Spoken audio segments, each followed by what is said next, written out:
The HOA letter. The summer sun had just begun to bake the quiet suburban lakefront, and I was elbow deep in staining the wooden planks of my old dock. After years of wear and tear, it needed repairs badly, and I finally had a weekend free to tackle the job. The smell of fresh cedar mixed with the scent of the water, a reminder of why I'd moved here in the first place. Peace, solitude, freedom. That peace, however, lasted exactly until the mail carrier dropped a thick envelope in my mailbox. The bold letters HOA on the envelope were enough to make my stomach tighten. I knew that name well, and I knew it meant trouble. Opening it, I saw the familiar tone of passive-aggressive authority. Your dock repairs are not compliant with HOA regulations. Please cease all work immediately until inspected. And then, the signature, Karen Thompson, HOA president. Karen. She had a way of showing up at the worst possible times. Clipboard in hand, eyes sharp as daggers. She wasn't content with maintaining the rules. She lived for enforcing them, often at the expense of common sense. I sighed, brushing sawdust from my sleeves. I'd faced Karen before. Her obsession with property lines, lawn heights, and dock aesthetics was legendary. But this time, I wasn't going to just step aside. I had a permit, every document neatly filed in my binder. And besides, the dock wasn't just a structure.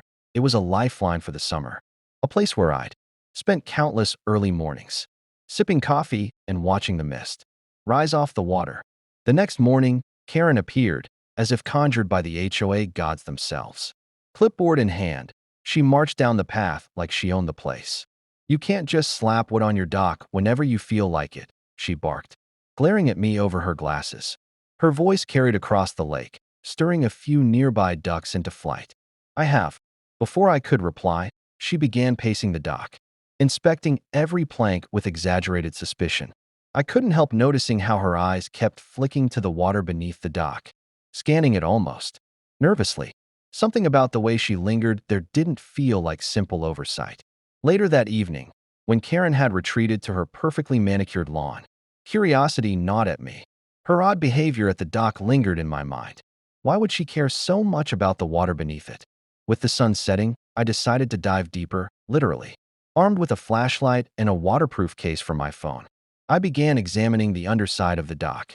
It was then that I noticed it, a small, square hatch cleverly hidden beneath the algae-stained wood. It had obviously been there a long time, but someone, Karen, most likely, had done a very good job of hiding it. My heart raced as I jiggled the latch. Whatever was behind it had been meant to stay a secret. I paused, considering my next move. This wasn't just dock repairs anymore. This was about uncovering something that Karen desperately wanted buried. Secrets beneath the water. The moon had risen high over the lake, casting silver streaks across the water. I tugged gently at the hatch beneath the dock. It resisted at first, but a little persistence and some elbow grease finally yielded a creak and then a small opening. The smell hit me immediately. Damp earth, old wood, and something metallic. I shone my flashlight inside and saw a narrow wooden compartment, water dripping from the edges. My heart thumped. Whatever had been hidden here, it wasn't meant to be found. Reaching in carefully, I grabbed the object. It was a small, rusted tin box, tightly sealed but surprisingly intact. I lifted it out, heart pounding. The sound of footsteps on the dock made me freeze. Karen. She had returned. I realized, probably suspicious, that I hadn't followed her instructions. I slipped the box into my backpack just as she appeared, hands on her hips, glaring at me like a hawk spotting prey. You again, she said, voice low but sharp. I told you to stop work on this dock. Now what are you doing sneaking around down there? I was just checking the planks, I said, trying to sound casual, though my pulse raced. You know, maintenance stuff. Karen's eyes narrowed. Maintenance, she echoed, then shifted her gaze to the water beneath the dock, where the hatch had been, her lips pressed tightly together, her usual smug confidence faltering just slightly. Something about that hesitation made me even more curious. The moment she walked away, glancing back suspiciously every few steps, I opened the tin box. Inside, carefully wrapped in oilcloth, were several old documents, yellowed papers with official seals, hand-drawn maps, and a faded photograph of the lake from decades ago. My eyes widened as I realized what I held. These were plans, detailed schematics of private lakefront parcels. waterways, and what looked like an old, hidden structure submerged beneath the dock. Karen hadn't been obsessed with enforcing HOA rules just for fun. She'd been protecting something buried here, something tied to the history of the lake and possibly her own family. My mind raced. Why keep this secret? What exactly was under the lake? And most importantly, how far would Karen go to keep it hidden? The next morning, the small town stirred to life with the usual sounds of summer, birds calling, children playing, and boat motors humming. I knew I had to act carefully. If Karen suspected I knew, she wouldn't hesitate to bring the full force of the HOA down on me. But curiosity had me in its grip. I needed to know the truth. And the dock, once a place of quiet mornings and reflection, with a plan forming in my mind, I decided to investigate the submerged structure, carefully noting the coordinates from the maps in the tin box. But I also knew I wasn't the only one aware of the secrets below the water. Karen's watchful eyes were always near, and her determination to guard her hidden truth was far stronger than I had anticipated. Diving into danger. The following morning, the lake looked deceptively calm. Mist floated across the water's surface, hiding shadows beneath. I packed my gear carefully: snorkel, waterproof flashlight, gloves, and the maps I had recovered from the tin box. The dock, once familiar and welcoming, now felt like a gateway to something dangerous, something Karen had desperately tried to conceal. I slipped into the water quietly, careful not to disturb the surface more than necessary. The maps indicated a submerged structure just beneath the dock, partly hidden by algae and silt. I swam down slowly, feeling the cold bite at my skin. And soon I saw it, a wooden framework, partially collapsed, but clearly man-made. Old beams jutted from the lake bed like the ribs of a sunken ship, forming a crude enclosure that had been deliberately hidden. My flashlight beam caught something metallic glinting in the murky depths. Heart racing, I waded closer and pried a rusted hatch open with gloved hands. Inside, a small, waterlogged chest rested, its lid corroded but intact. I managed to pull it free, surface it carefully, and kick toward the dock. My mind whirred. This was no ordinary storage. This was intentional concealment. Someone had wanted to hide whatever was inside. And the meticulous nature of the effort suggested a motive stronger than mere negligence. Suddenly, a shadow loomed above me. Karen. She had returned early, her usual polished demeanor replaced by urgency. "Stop," she shouted, pointing at me. "You don't know what you're doing. That's private property." "I know exactly what I'm doing," I replied, treading water. "You've been hiding this under the dock." "What is it?" Karen's face hardened.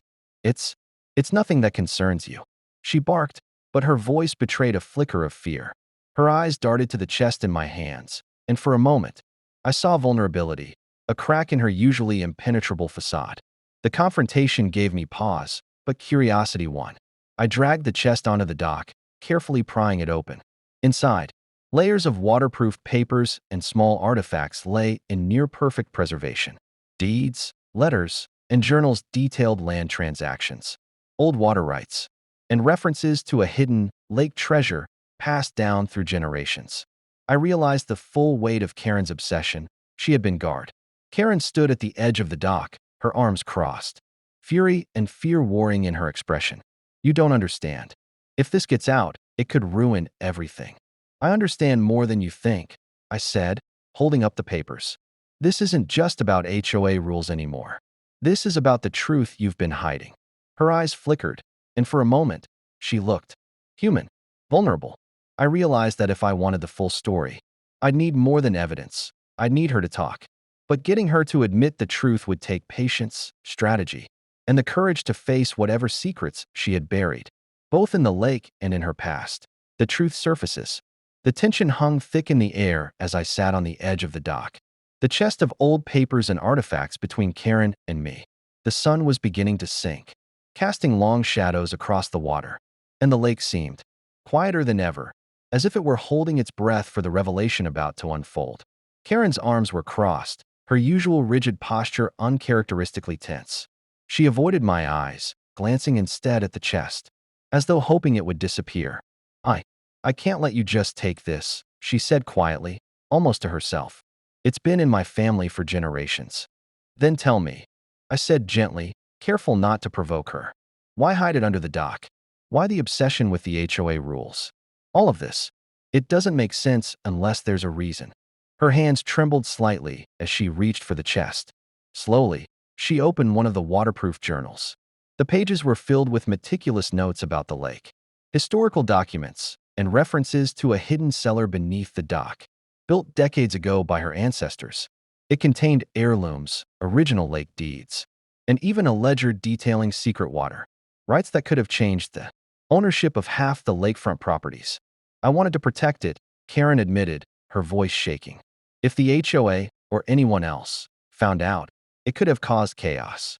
People would fight, lawyers would get involved, and the lake itself could have been ruined in the process. Her eyes met mine, vulnerable and honest. I thought I was doing the right thing by enforcing rules and keeping people away. I nodded, understanding at last. Her obsession wasn't just about control, it was about preservation. Still, the secrecy had created suspicion, conflict, and now, confrontation. We don't have to destroy it, I said carefully, but it has to come out into the light. People deserve to know the history of this lake. We can preserve it responsibly, without hiding everything. Karen sighed, a mix of relief and regret washing over her. I suppose. Maybe it's time. But you have to promise, you won't let anyone misuse it. This lake, this dock, it's more than property. It's history. Together, we carefully documented the contents of the chest, taking photos and recording notes. I promised to help her share the story of the lake and its hidden treasures with the community in a way that honored her family's legacy. The dock, once just a patch of wood over water, had become a symbol of trust, history. As I stood and looked out over the water, I realized that sometimes the most unexpected conflicts lead to the most profound discoveries. And as for Karen, maybe rules weren't everything. Sometimes, uncovering the truth beneath the surface, literally, was what mattered most. The dock creaked softly under my feet. The lake shimmered in the last light of day, and I knew that whatever tension had existed between us had been replaced with something far stronger, understanding.